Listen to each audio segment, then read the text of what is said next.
Now, let's go to the US where Bill Maher is, well, he's a man of the left, but he's an old school lefty.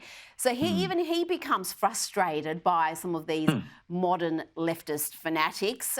Watch this exchange on his program with actor and filmmaker Rob Reiner about the deliberate campaign to influence the 2020 election by burying the Hunter Biden laptop stories. Question is, was it appropriate to bury the Hunter Biden? You're talking about the press doing that? He's saying that's what they did, and that is what they did. They buried the Hunter Biden story before the election because they were like, we can't risk having the election thrown to Trump. We'll tell them after the election. And we know for a fact that that's what they did? Of course. You don't follow this. Saying you know for a fact that that's what they did? I don't know what they did. I know, because you only watch MSNBC. No, that's not true. Douglas, you're a regular on that program. Tell me what's happening there. I mean, these people seem to have a very warped idea of what protecting democracy actually looks like. Well, there's two things here that are striking to me. The one is this way in which people are in their own information bubbles to a great extent. This can happen on all sides, but it's particularly virulent on the American left, I'd say, these days, which is that if you only absorb the American left's organs of media and much more, you basically miss a lot of what is happening in your day.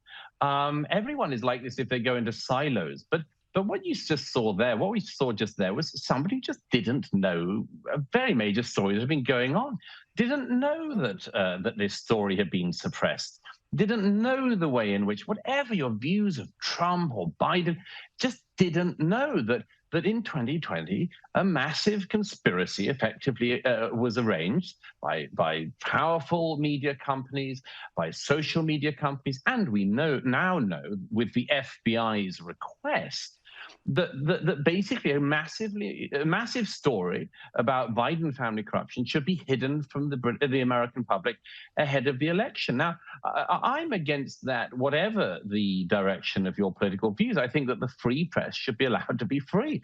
And we battle stuff out, and some papers will give prominence to some stories and some will others. But effectively, the truth should out. And there are now people who just basically don't think that is the case, that the truth shouldn't out. And they then don't know anything about the truth. They don't know what at least half of their country also does know. And then that's a tragedy in an information age. But the other thing that's so striking about this is, of course, this whole way, and Bill Maher, I think, exposed this in his guest, this whole way in which some people think that it is right to effectively put your hands on the levers of information and change the scales. That's what we've seen in recent years. Rita, as you well know, the New York Post suppression before the last election was the most obvious and flagrant example. But that's effectively what we're seeing is media, and particularly social media entities, believing that it is their right, their duty to tip the scales of information and therefore of the democracy. And I think whatever your political views, people should realize this is an exceptionally dangerous direction to go down. You might like the tools when they're in your hands, but always you have to think, what would it be like if the same tools were in the hands of my opponents? I don't think any of these people who are applauding this kind of information suppression would like it if it happened the other way around.